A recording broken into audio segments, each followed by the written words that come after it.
Saya tetap mengejar Anda dengan pandangan-pandangan curiga dari orang-orang yang tidak menginginkan Anda menjadi presiden. Ada satu momen di mana mereka bilang sebenarnya Anda ini berbahaya sekali. Karena Anda memecah belah umat. Ini kembali sedikit ke belakang ya. Ketika Anda baru saja dilantik menjadi gubernur, statement pertama Anda adalah ini kemenangan pribumi yang selama ini dijajah. Kenapa harus ada keluar statement pribumi? Apa pesan yang sebenarnya ini ingin Anda sampaikan hari itu? Ini adalah salah satu contoh lagi, Bang. Bagaimana sebuah kenyataan digaungkan dengan pesan yang beda. Saya boleh baca lengkapnya ya, Bang ya. Itu statement itu. Sebentar. Saya baca, Bang ya. Dua bagiannya. Pertama, di ibu kota harus hadir keadilan sosial bagi seluruh warga Jakarta. Jadi saya udah bicara keadilan sosial ini dulu, bukan sekarang nih. Dan Jakarta satu dari sedikit kota di Indonesia yang merasakan kolonialisme dari dekat. Penjajahan di depan mata di Jakarta selama ratusan tahun. Ini pada masa penjajahan nih. Di tempat lain mungkin penjajahan terasa jauh, tapi di Jakarta bagi orang Jakarta yang namanya kolonialisme itu depan mata. Kolonial Belanda itu ada depan mata. Dirasakan sehari-hari. Ini kita rasakan nih dalam era penjajahan dulu itu. Jadi saya lagi bicara masa lalu nih, Bang. Bukan bicara sekarang. Saya bicara tentang Jakarta yang dulu di dalam kolonialisme, Jakarta dijajah. Kemudian, karena itu, bila kita sudah merdeka nih, maka janji-janji kemerdekaan itu harus kita lunasi. Dulu, ini saya katakan kalimatnya, dulu kita semua pribumi ditindas, dikalahkan. Dulu. Kini kita sudah merdeka. Sudah saatnya kita semua menjadi tuan di negeri sendiri. Dan saya sampaikan, kita semua pribumi dulu.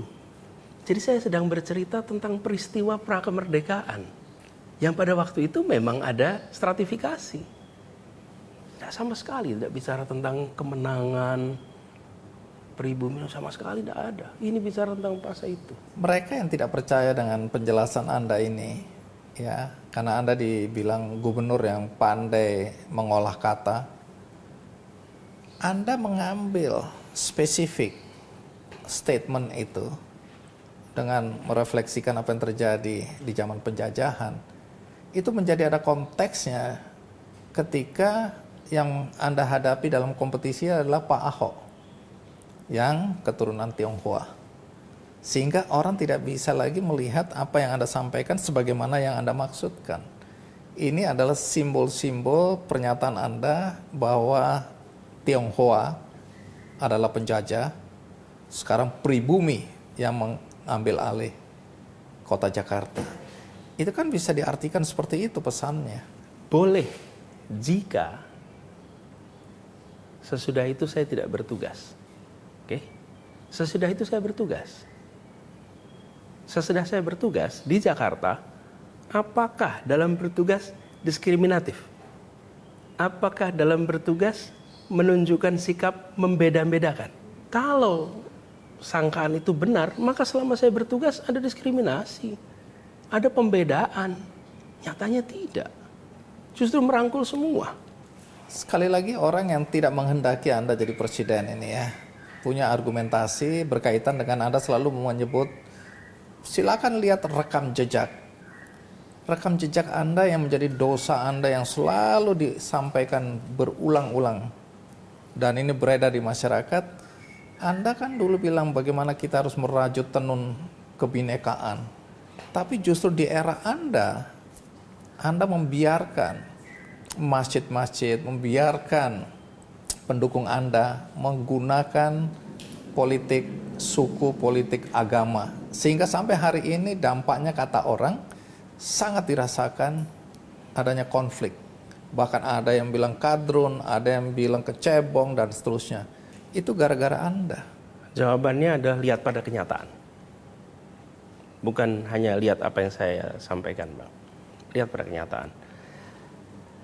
Kenyataannya yang disebut sebagai polarisasi, bahkan sampai retak, robek kalau tenun kebangsaan, itu tegang sudah mulai 2012. Di 2015 mulai makin kuat. Saya belum jadi calon gubernur, Bang. Itu sudah rame. Saya masih tugas di Kementerian Pendidikan Kebudayaan. Apa yang Anda sampaikan ini? Poinnya adalah polarisasi sudah bicara identitas itu sudah terjadi sebelum saya menjadi calon gubernur. Bahkan narasi baik yang pro Pak Basuki maupun yang anti Pak Basuki itu sudah ada sebelum saya jadi calon gubernur. Sudah ada di situ. Keramaian itu tinggal dilihat aja di catatan sosial media, di catatan media-media.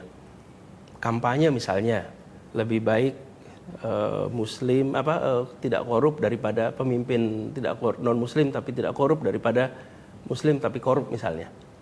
Terus yang satu bilang harus pemimpin harus beragama Islam. Itu kan tema-tema yang sudah ada sebelum saya calon gubernur, Bang. Jadi saya merasa ketika saya mendapatkan panggilan tugas calon gubernur, justru saya ingin mengembalikan yang robek ini. Karena sudah terjadi sebelum saya jadi calon gubernur. Boleh dicek di semua data. Saya menjadi calon gubernur bulan September tahun 2016. Keramaian ini sudah terjadi bertahun sebelumnya. Satu lagi klarifikasi mengenai apa yang Anda lakukan melalui rekam jejak Anda ketika kampanye. Karena ini juga selalu menjadi dosa Anda ya. Yaitu ketika Anda membiarkan pendukung Anda ya menggunakan isu agama ini. Anda tidak pernah melarang, bahkan di masjid-masjid ada tulisannya tidak mau mensolatkan orang-orang yang memilih pemimpin yang non-muslim. Anda diam aja tuh. Jadi Anda membiarkan sebenarnya keadaan ini dan Anda mengambil manfaat dari situasi yang menguntungkan Anda ini. Pertama soal sebagai sebutan istilah sebagai dosa, dianggap, saya rasa bukan sebagai dosa. Itu mereka mencoba melabelkan itu.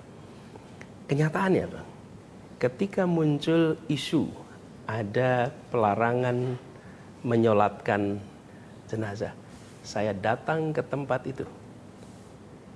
Saya mengecek ke tempat itu. Saya menulis surat kepada semua bahwa tidak boleh ada pernyataan dan tidak boleh ada kegiatan pelarangan sholat. Kita semua punya ada kewajiban. Saksi, ada bukti? Ada suratnya. Ada suratnya. Suratnya beredar. Saya kirimkan suratnya. Jadi inilah situasi, Bang, yang dihadapi di dalam masa kampanye.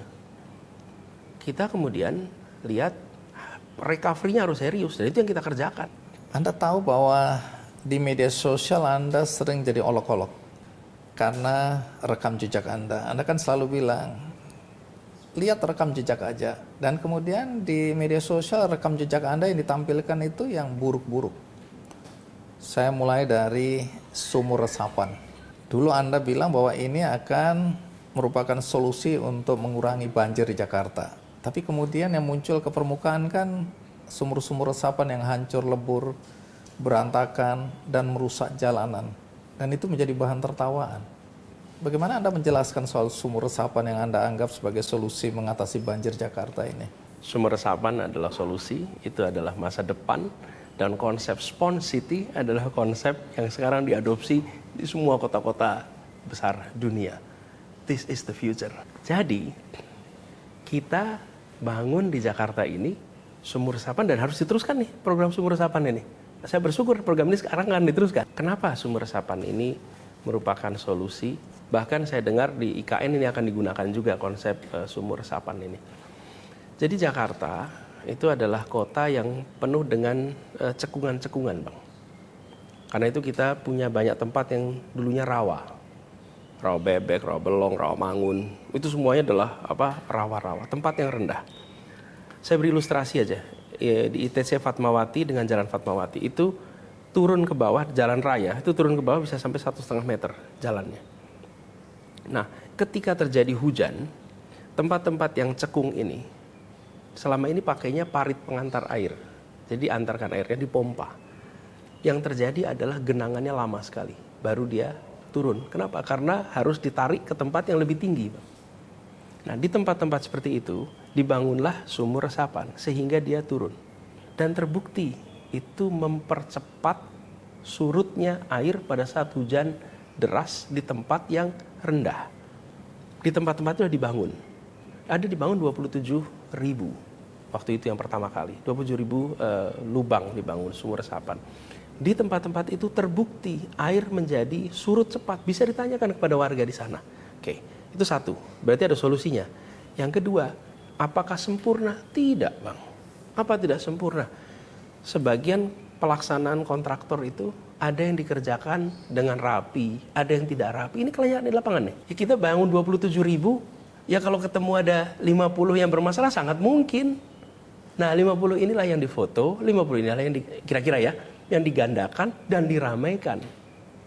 Tapi program secara umumnya itu berhasil. Ini bukan kata saya, kata warga juga yang di situ. Oke, kita sepakat naturalisasi. Tapi apa yang dilakukan oleh Gubernur Anies Baswedan untuk naturalisasi? Mana buktinya?